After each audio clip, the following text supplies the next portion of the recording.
মুসলমান।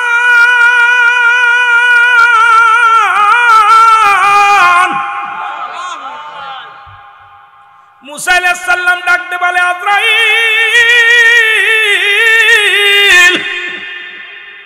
তুমি আমার কোন জায়গাতে প্রবেশ করবে রূহটা নেওয়ার জন্য? আজরাইলকে, হুজুর আপনার মুখ দিয়ে ঢুকবো। কয়, আজরাইল দাঁড়াও, আমার এই মুখ দিয়ে আমি আল্লাহর সঙ্গে দিদার করেছিলাম। যখন তুর পাহাড়ে দিদার করেছিলাম, মাওলার সঙ্গে কথাবার্তা হয়েছে, আমার মুখ দিয়ে তোমার আমি ঢুকতে দিতে পারি না।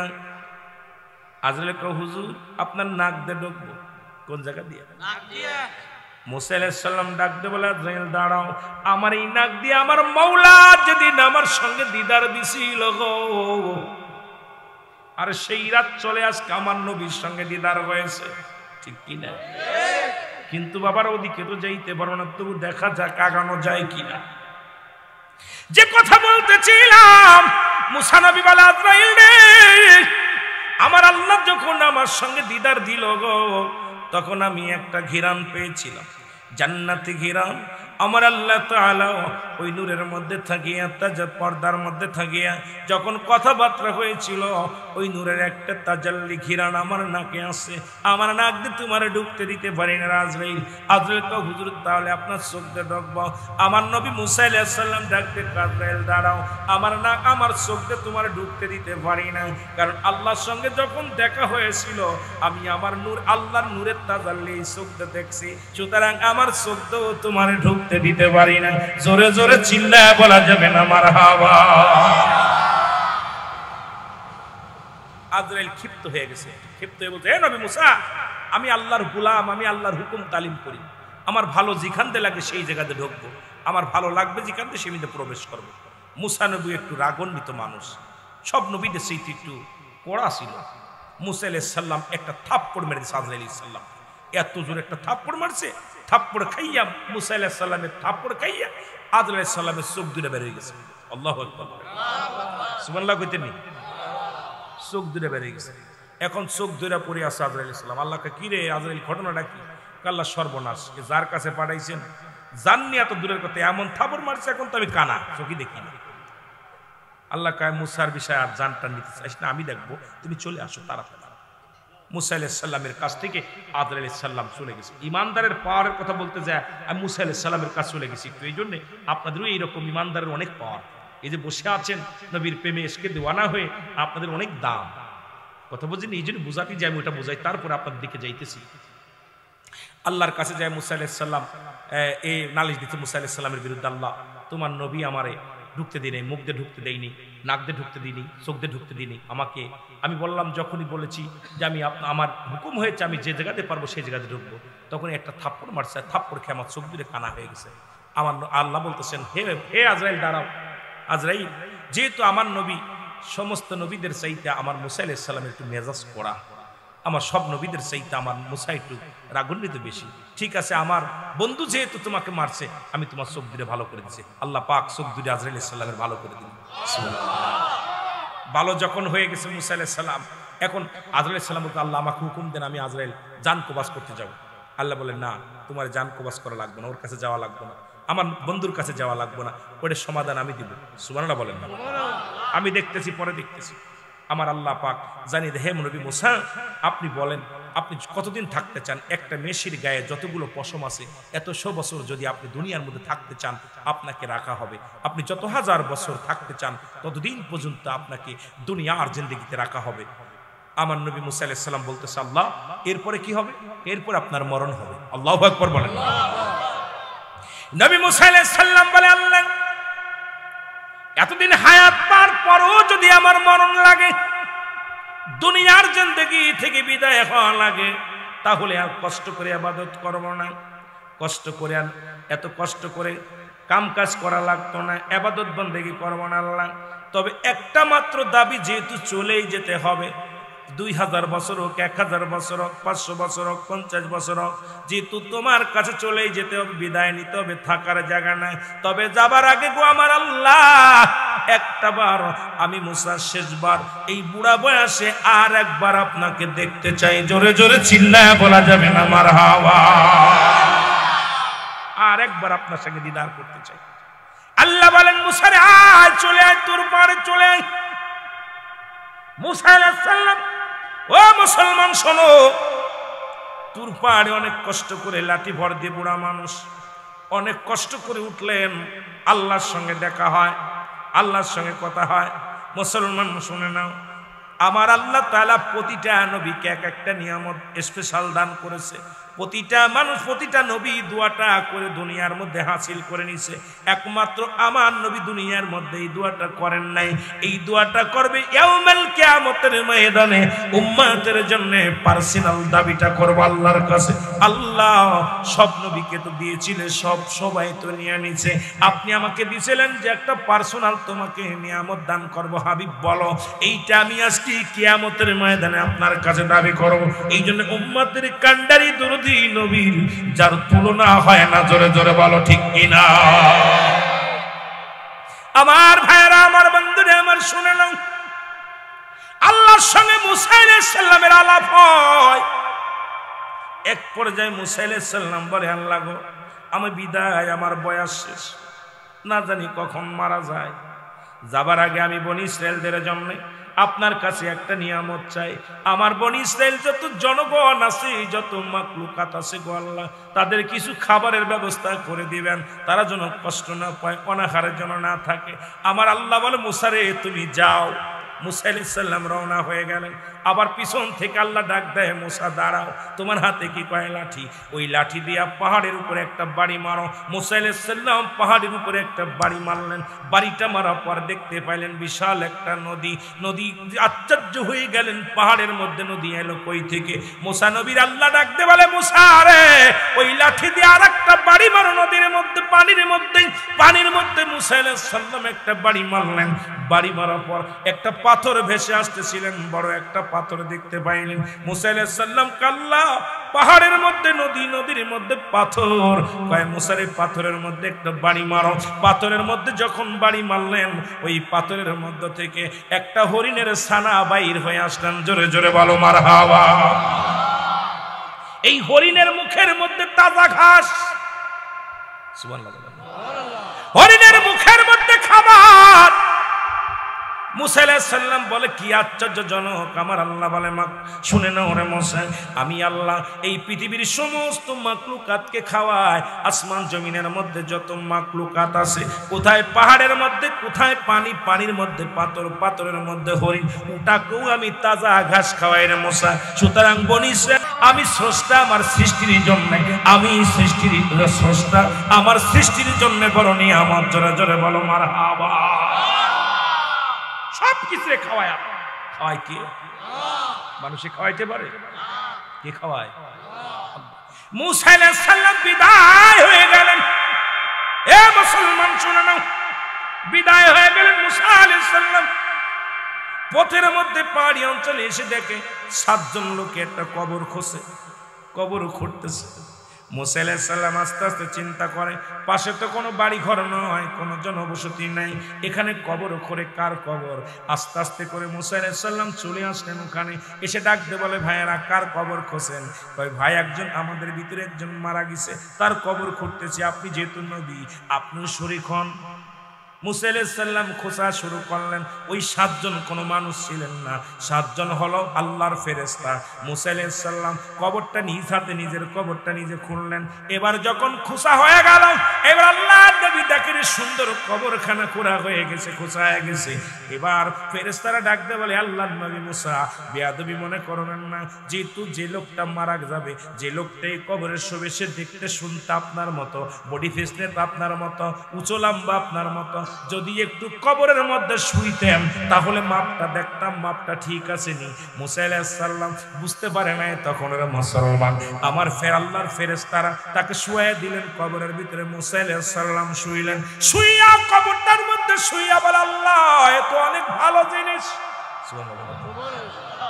আল্লাহ সুন্দর ঘর, আরামদায়ক ঘর, আল্লাহ কবরের মধ্যে শুই।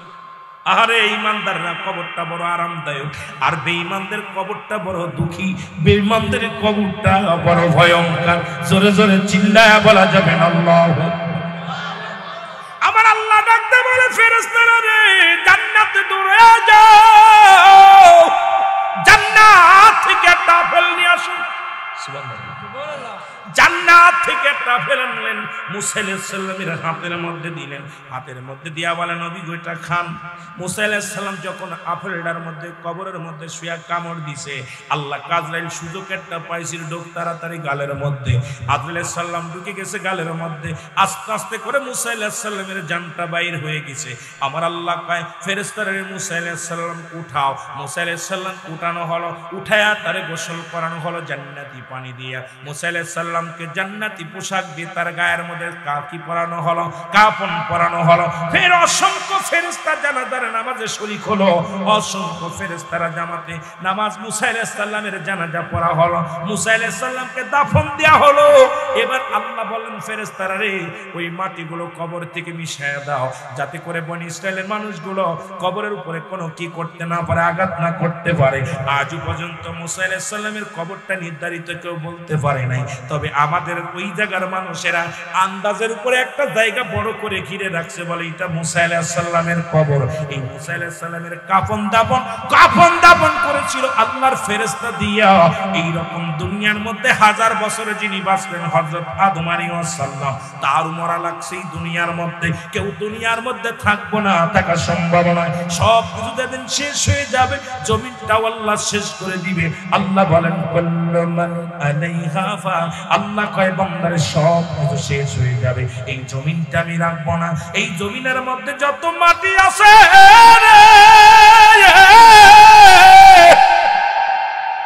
এই মাটিগুলো আমি আল্লাহ পুরা তামা বানায়া দিব। এই জমিনের মধ্যে যত পানি আছে সমস্ত পানিগুলো আমি আল্লাহ পুরাই আমি ছাই বানায়া দিব। যেদিন কিচ্ছু বলতে কিচ্ছু থাকবে না, সেদিন থাকবো শুধু আমি আল্লাহ, আর আমি থাকবো আমার নবীর ভালোবাসা নিয়ে। জোরে জোরে চিল্লায় বলা যাবে না মারহাবা। কুল্লু মান আলাইহা ফান, সব শেষ করে দিবে কে? আল্লাহ কয় যেদিন কিচ্ছু থাকবে না, থাকবো সেদিন আমি, আর আমি থাকবো আমার নবীর ভালোবাসা নিয়ে। এই জন্য সুন্নিরা নবী ছাড়া কিচ্ছু বোঝে না। জোরে বলেন ঠিক কিনা, আরো জোরে বলেন ঠিক কিনা। আওয়াজটা আসতে হইলে চট্টগ্রামের মানুষ নবীর কথা শুনলে তো পাগল হয়ে যায়। জোরে কোন ঠিক কিনা। এরে পাইলে নিরালাই গো নবী, পাইলে নিরালায় তোমায় পাইলে। এর মনের কথা কইতাম আমি, মনের কথা কইতাম আমি, ওই চরণ তলায় পাইলেন। নবী গো একবার যদি পাইতাম, চরণ ধুলি সুমাইতাম, আর মনের দুঃখ গুলো বলতাম। ঠিক কি না? ওমা আরসালনাকা ইল্লা রাহমাতাল লিল আলামিন।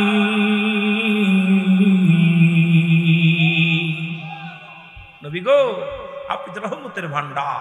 ঠিক কি না? আমার ভাইরা, আমার বন্ধুরা, আল্লাহ হলো রব্বুল আলামিন, নবী হলো রাহমাতাল লিল আলামিন। এ মুসলমান শুনে নাও, সুতরাং পৃথিবীর মধ্যে 1 নম্বর বিপদ হলো মরণ। আর মরণ বলতেছিলাম ইমানদারদের রূহটাও ঠিক একই রকম আবাদনে বাইর হয়। আদম সাল্লাম সবার রূহ বাইর করার জন্য জমিনের মধ্যে আসেন না, কারণ এই পৃথিবীর মধ্যে একমাত্র ইমানদারের রূহটা বাইর করার জন্য জমিনের মধ্যে আগমন করে। ও মুসলমান শুনে নাও, শুনে নাও, দিলের কান্ডা লাগায় শুনে নাও। এরে মুসলমান, আদম সালাম দিবে, আসসালামু আলাইকুম, ওয়ালাইকুম আসসালাম। ইমানদারের জানটা কেমনে বাইর হবে শোনো গো। পা দিয়ে ঢুকতে যাবে, ইমানদারের পা দিয়ে আজরাইল ঢুকতে পারবে না। ভাই এই পা দিয়ে আমি জান্নাতের বাগানে হেঁটে যেতাম, এই পা দিয়ে আমি মসজিদে যাইতাম, এই পা দিয়ে আমি দিনের পথে দৌড়াদৌড়ি করতাম। চলে যাবে হাতের কাছে, হাত বলবে হাত দিয়ে আমি দান ধ্যান করতাম, এই হাত দিয়ে আমি ইসলামের জন্য ব্যয় করেছি। চলে যাবে কোথায় রে মুসলমান? মুখের কাছে, মুখ বলবে আমি এই মুখ দিয়ে কোরআন পড়েছি, এই মুখ দিয়ে নবীর দুরূদ পড়েছি, এই মুখ দিয়ে আমি আল্লাহ রাসূলের দুরূদ শরীফ পড়ে দিয়ে আমার নবীর দুরূদ পড়েছি। চলে যাবে চোখের কাছে, চোখ বলবে আমি এই চোখ দিয়া আমি আমার কোরআন শরীফ দেখেছি, আমি করে এই চোখ দিয়ে আলেম ওলামারে দেখেছি, এই চোখ দিয়ে আমার মা বাবারে আমি দেখেছি, এই চোখ দিয়ে কোনোদিন ফায়সা কোনো মহিলা দেখি নাই, এই চোখ দিয়ে তোমার ঢুকতে দিতে পারি না। চলে যাবে কোথায়? মাথার কাছে। মাথা বলবে আমার এই মাথা দিয়ে আমি সিজদা করেছিলাম আল্লাহরে, দুনিয়ার কাউকে সিজদা করি না, একমাত্র আল্লাহরে সিজদা করেছি। চলে যাবে কানের কাছে। কান বলবে দুনিয়ার ফায়সা কথা আমি কানে নিই নাই, আমি দুনিয়ার মধ্যে কোনো ভালো কথা শুনলে কান্দে শুনতাম।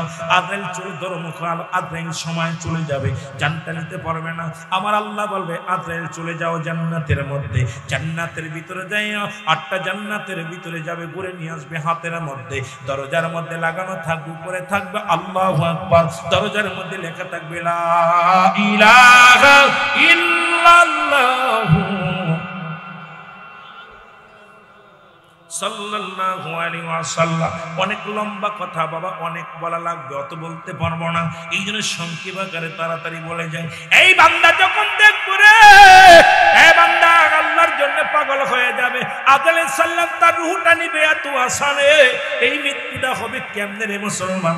যেমন মুসলমান ওই যে আটা বানায়, যেমন মহিলারা দেখবেন আটা সেনে খামর, এই খামারের মধ্যে মুসলমান যদি একটা চুল প্রবেশ করে, ওই চুলটা টান দিলে যেমন অনাসে বাইর হয়ে যায়, এত আসানে মৃত্যুবরণ হয় ইমানদারের। এই ইমানদারের মৃত্যুটা এত সহজ হবে রে মুসলমান, পৃথিবীর মধ্যে এত ইমানদারের আসানে মৃত্যু হবে কালেমা পড়তে পড়তে। মুসলমান আল্লাহ রাসূলকে দেখতে দেখতে আল্লাহ নবীর দিদার তাদের নসিবে হয়ে যাবে। আমার মাওলা ফেরেশতা দিয়া মুসলমান আজরাইল দিয়া এত আসানে মৃত্যুটা ঘটায়া দিবে। সেই মৃত্যুটা হলো এত কঠিন হবে, সেই মৃত্যু কত কঠিন হবে মুসলমান শুনে নাও, তার প্রমাণ পাওয়া যাবা। হযরত মুসা ইবনে ঈসা ইবনে মরিয়ম আলাইহিস সালাম ডাক দে বলে বাবা মুসা আমি ফল খাবো, আমার জন্য ফল নিয়ে আসো। ফল আনতে যখন চলে গেলেন মুসা আলাইহিস সালামের মা মুসলমান ঈসা আলাইহিস সালামের মায়ের কাছে আজরাইল আলাইহিস সালাম চলে আসলেন, ডাক দে বলে মরিয়ম এখনই তোমার বিদায় নিতে হবে। মরিয়ম আলাইহিস সালাম বলে একটু সময় দাও, আমার সন্তান আসুক, তারপরে তুমি আমারে নিয়ে যাবে। মরিয়ম রে, ও মরিয়ম আর সময় দেওয়া সম্ভব নয়, এখনই তোমার বিদায় নিতে হবে। মরিয়মের জানটা বাইর হয়ে গেল। ঈসা নবী এসে দেখে মার দুনিয়ার মধ্যে নাই, মাকে জিন্দা করলেন। এই মুসলমান লম্বা ইতিহাস শোনো গো মুসলমান। এবার মাকে জিন্দা করলেন, জিন্দা করিয়া ডাকতে বলে মা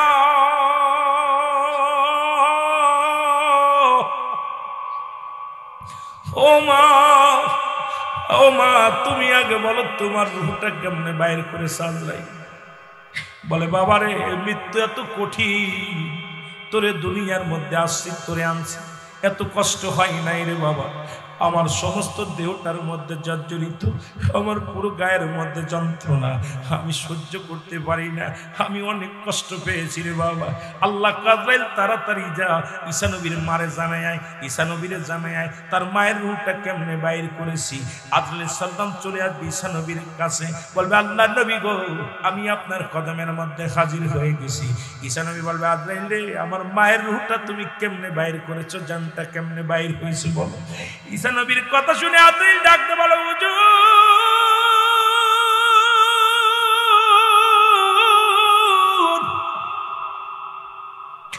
এই পৃথিবীর মধ্যে একমাত্র ইমানদারের জানটা বাইর করার জন্য জগতে আসি গো। আমার এত বড় দানব এই জমিনের মধ্যে থাকে, মাথা থেকে আসমানে এই পৃথিবীর সমস্ত পানি যদি ঢেলে দেওয়া হয় 100টা পানি জমিনের মধ্যে পড়বে না। আল্লাহ ও আমার আল্লাহ, আপনার মায়ের রূহটা নিছি, মায়ের বুকে দুধ খাইতে খাইতে সন্তান যেমনি ঘুমায়া যায়, আপনার মায়ের রূহটা আমি এমনি ভাবে আসান করেছি, কষ্ট দিই নাই। আরে মরিয়ম আলাইহিস সালাম ডাক দিয়ে কয় বেটা এসারে, আর মৃত্যু যন্ত্রণা যদি এই সহজ মৃত্যু যদি এত কঠিন হয়, আরে স্যারে এত কঠিন এত সহজ মৃত্যু যদি এত কঠিন হয়, আজরাইল রে যাদেরকে তুমি কষ্ট দিয়া মৃত্যু ঘটাইবা,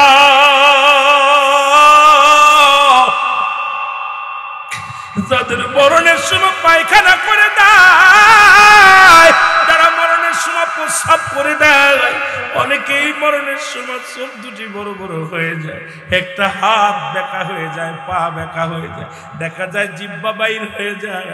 কত মানুষের জানাজা পড়াইলেন, কাফন পরাইলেন, দাফন করাইলেন, গোসল করাইলেন, দেখলেন মায়ের গোসল করানোর সময় দেখছি পায়খানা করে দিচ্ছে, প্রস্রাব করে দিচ্ছে। আল্লাহ, তাদের মৃত্যুটা কত কঠিন হয়, জোরে জোরে চিল্লে বলা যাবেন আল্লাহু আকবার।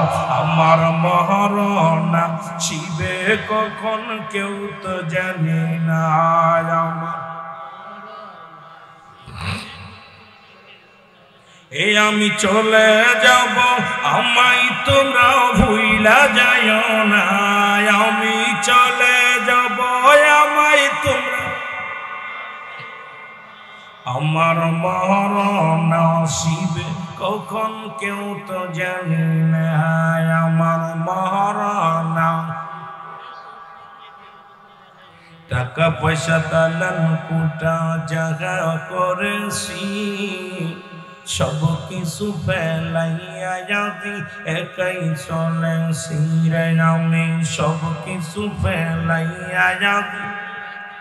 আমি যাবার কালে ভেবে দেখি আমার কেহ নাই, আমি যাবার কালে ভেবে দেখি না, আমার মরণ আসিবে কখন কেউ তো জানে না, আমার মরণ আসিবে। এই পৃথিবী চিরদিন থাকার জায়গা নয়, অন্ধকার কবর যে তোমার আসল ঠিকানা রে মানুষ, অন্ধকার কবর যে তোমার আসল ঠিকানা। বলো এই পৃথিবী চিরদিন থাকার জায়গা নয়, অন্ধকার কবর যে তোমার আসল ঠিকানা রে মানুষ, অন্ধকার কবর যে তোমার আসল ঠিকানা। আমি চলে যাব, আমায় তোমরা ভুইলা যাইও না, আমি চলে যাব না, আমার মরণ আসিবে কখন কেউ তো জানে না। ডানে বামে মাটি, আমার মাটির বিছানা, ডানে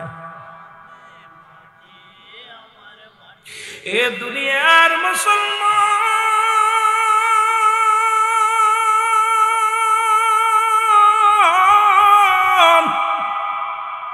আমি বলতেছিলাম এক নাম্বার বিপদ হলো মানুষের মরণ, দুই নাম্বার বিপদ হলো কবর। এই কবর হলো দুই নাম্বার বিপদ গো। এ ভাই একটু দিলের কানটা লাগা শোনো গো, দুই নাম্বার বিপদ হলো আমার আপনার কবর। এই কবর বলতে বোঝায় মানুষের মৃত্যুর পর থেকে শুরু করে কিয়ামত পর্যন্ত জগৎটাকে বলা হয় কবরের জগৎ। এই কবরে যেদিন শুয়াইবে বাবারে একজন ফেরেশতা আসবে কবরে, তার নাম হলো নোমান ফেরেশতা। এতদিন জানেন কবরে শুয়াইলে মুনকার নেকির আসবে না রে বাজান, না আসবে মুনকার নেকির আসবে, পরে আসবে। আজকে দুনিয়ার মধ্যে একটু খেয়াল করবেন, দিলের কান্ডা লাগা শুনে নেবেন, কবরে যখন শুয়াইবে আসবে একজন ফেরেশতা, তার নাম হলো নোমান ফেরেশতা। নোমান ফেরেশতা আসিয়া ডাক দিয়ে উঠাইবে, ডাক দিয়ে উঠাইবে, ডাক দিয়ে বলবে মাওলানা মুহাম্মদ আব্দুল কাদের সাহেব ওঠো। ডাক দিয়ে উঠানোর পর উঠবে, উঠে রুহটা ঢুকাইয়া দিবে, বলবে বান্দারে তুমি 60 বছর 50 বছরের জিন্দেগি কাটাইলা। নোমান ফেরেশতার হাতের মধ্যে থাকবে 2 টুকরা কাগজ। এই মনকা আমাদের কাছে প্রত্যেকের কাছে কিরামন কাতিবিন যা লিখে রাখছে রে মুসলমান। আজকে আপনি যত অন্যায় করেছেন, জুলুম করেছেন, জিনা করেছেন, ব্যভিচার করেছেন, এইগুলো আপনার আমলনামার মধ্যে লেখা থাকবে, এটা আপনার নিজ হাতে লেখা লাগবে। এবার ফেরেশতা ডাকতে বলবে বান্দা ওঠো, এই নাও কাগজখানা। কাগজখানা দেখবে, দেখবে রে 60 বছরের জিন্দেগি কত রাকাত নামাজ পড়েছেন, কত জায়গা ইসলামী মাহফিলে বসেছেন, কত জায়গা দান ধ্যান করেছেন, কত ভালো ভালো কাজ করেছেন। ও মুসলমান, এবার দেখাবো বল বান্দা, বল বান্দাকে ডাক দে, বলে বান্দা, এ বান্দা তুমি এটা লিখে দাও গো। ওই তোমার কাঁধে দুজন কিরামান কাতিবিন লিখে রাখছে, এই আমল নামাটা প্রত্যেকের আমল নামা প্রত্যেকের লেখা লাগবে গো। বাসার মতো পথ নাই। আজকে বলো আপনি মূর্খ, বলেন লিখতে পারি না, লেখাপড়া জানি না, কিন্তু কবরের ভিতরে প্রত্যেকটা বান্দার লেখা লাগবে তার নিজ আমলনামা। ডাকতে বলে বান্দা লেখো, বলে আমি কলম পাবো কই? কলম বলবে বান্দা, কলম হলো তোমার শাহাদাত আঙ্গুল মোবারক, এই ডান হাতের শাহাদাত আঙ্গুল মোবারক। মুসলমান আমাদের দেশে অনেক কালেমরে দেখি রে এই হাত দিয়া চুন খায়। আমি অনুরোধ করে যাই তোদের পায়ে ধরে দেয় বাদাম রে, এই নখটা চুন খাওয়ার জন্য নয়, এই নখটা হবে কবরের মধ্যে তোমার কলম। এই নখ দিয়া রাসূল আকরাম সাল্লাল্লাহু আলাইহি ওয়াসাল্লাম আমার নবীজি চন্দ্রকে দিয়ে খণ্ডিত করেছিল এই নখ মোবারক দিয়া। এই নখটা তোমার চুন খাওয়ার জন্য নয়, ওই পানের লাগে চুন খাওয়ার জন্য না রে মুসলমান। এর কলম যখন পাইবে বান্দা ডাকতে বলবে, এ ফেরেশতা আমি কলম পাইলাম, কালি পাবো কই রে? বান্দা বলবে কালি হলো, কালি পাবো কই? ডাকতে বল ফেরেশতা কালি হলো তোমার মুখের থুতু মুবারক। ও মুসলমান শুনে নাও, এই মুখে যারা গাঁজা খান, বিড়ি খান, ইয়াবা খান, আমি আপনাদের পায়ে ধরে বলে যাই, আপনাদের দুটি পায়ে ধরে বলে যায়, এই মুখের থুতু মুবারক পবিত্র রাখেন। এই মুখ দিয়ে কাউকে কষ্ট দিয়েন না, মুখ দিয়ে কাউকে গালি দিয়েন না, এই মুখের থুতু মুবারক পবিত্র রাখেন। এই মুখের মুসলমান সেপ্টারে আপনি পবিত্র রাখেন। এটা হবে কবরের মধ্যে একমাত্র লেখার জন্য আপনার কালি। এরে বান্দা কালি রে বাঞ্চ মুসলমান গো, ও মুসলমান শোনো, এবার বান্দারে, ও বান্দা বলবে, ও ফেরেশতা আমি লাগবো কোথায়? আমার কাছে তো কোনো কাগজ নাই। 3 টুকরা কাপড়ের কাপড় দেয়া হয়, কাপড়ের কাপড় টান দিয়ে খুলিয়া নিবে, প্রথম কাপড়ের কানে টান দিয়ে বল বান্দা এই নাও তোমার কাগজ, লেখা শুরু করো। এবার আপনার আমলনামাটা সেকেন্ডের মধ্যে লেখা হয়ে যাবে কম্পিউটারের মতো। এবার হাত থেকে টান দিয়ে ছিনিয়ে নিবে, দ্বিতীয় কাপড়ের কাপড়খানা টান দিয়ে খুলে নিবে, টান দিয়ে খুলে নিয়ে বলবে বান্দা এই নাও লেখো। হাতের মধ্যে দিবে ধরায়, আর 70 বছরের জিন্দেগির ওই বদামল খাও। আরে কত জায়গা কত মহিলা দিয়ে আড্ডা মারলি রে, কত রাকাত নামাজ ছেড়ে দিলি, কোথায় সুদ খাইলি, কোথায় ঘুষ খাইলি, কোথায় জিনা করলি, কোথায় ব্যভিচার করলি, কোথায় মিথ্যা বললি, কত অন্যায় পথে চলাফেরা করলি, কার গাছের নারকেল চুরি করলা, ডাব চুরি করলা, কার জমির ফসল নষ্ট করলা। মুসলমান কোথায় দাঁড়ায় প্রস্রাব করলা, কোথায় কোন গোপনে তুমি জিনা ব্যভিচার করছো? বান্দা বান্দা এক নজর দেখে চিৎকার মেরে বলবে আমি অন্যায় করি নাই। এইরকম ভিডিও প্লেস্টান দিবি কত বছর, কোন মাস, কত সেকেন্ডে, কোন তারিখে, কখন কোন জায়গা কি করেছিলি, সব সামনে হাজির হয়ে যাবে। আয়নার মতো মুসলমান কম্পিউটারের মতো সামনে হাজির হয়ে যাবে রে। বান্দা চিৎকার মারবে আর লেখতে স্বীকার করবে, ডান দিকের মাটিগুলো বাম দিকে চাপ দিবে, বাম দিকের মাটিগুলো ডান দিকে চাপ দিবে, উপরের মাটিগুলো নিচের দিকে চাপ দিবে, নিচের মাটিগুলো উপরের দিকে চাপ দিবে। ওই কবর থেকে এত জোরে চিৎকার মারবে, ও মুসলমান, ওই কবর থেকে এত জোরে চিৎকার মারবে, ওই কবরবাসীর চিৎকার যদি দুনিয়ার মানুষ শুনতো, সবাই হাত ফেল করে মারা যেত। জোরে জোরে চিল্লায় বলা যাবে না আল্লাহু আকবার। আদর করিয়া মানুষ আল্লাহ বানায়া, কেমনে দিবা জাহান্নামে। এ দুনিয়ার মুসলমান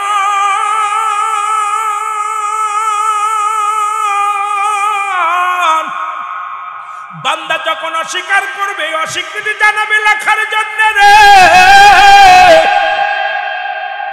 নুমান ফেরেশতা গম্বুজ দিয়ে এত জোরে এক একটা পিটানো দিবে, মাটি শত শত গজ মাটির নিচে চলে যাবে, আবার তারে উত্তোলন করবে। যতক্ষণ পর্যন্ত আপনার নিজ হাতে লেখা না হবে রে বাবা, ততক্ষণ পর্যন্ত কবরের আঘাত সহ্য হবে না। মুসলমান শুনেন, এত জোরে এক একটা চিৎকার মারবে, এক একটা বাড়ি মারবে, আর এই চিৎকার মাসরিক থেকে মাগরিব পর্যন্ত পৌঁছে যাবে। অবশ্য দুনিয়ার সবাই কবরে আযাব বুঝতে পারে, একমাত্র মানব এবং দানবকে আল্লাহ বুঝতে দেয় না। আজকে আপনার আব্বা, আপনার মা, আপনার আপনজনদেরকে চিরবিদায় করে দিলেন, কবরে শুয়ে দিলেন। একবার কি খবর নিয়েছেন কেমনে আছে মা, কেমনে আছে বাবা, কেমনে আছে আপনার ভাই, কেমনে আছে আপনার দাদি? আজকে দুনিয়া থেকে চলে গেল। ও মুসলমান, 14টা হক হলো একজন সন্তান তার বাবা মায়ের প্রতি। আজকে সেই 14টা হকের 7টা হক হলো দুনিয়ার মধ্যে জিন্দা থাকতে, 7টা হক হলো ইন্তেকালের পরে। ও মুসলমান, কয়দিন সব পৌঁছাইছো, কয়দিন তুমি মাগফিরাত কামনা করেছো, কয়দিন কবরের পাশে দাঁড়ায়া আল্লাহর দরবারে হাত উঠাই কেনেছো, রব্বিরে হামহুমা কামা রব্বায়ানি সগীরা। জোরে জোরে চিল্লায়া বলা যাবে না আল্লাহ।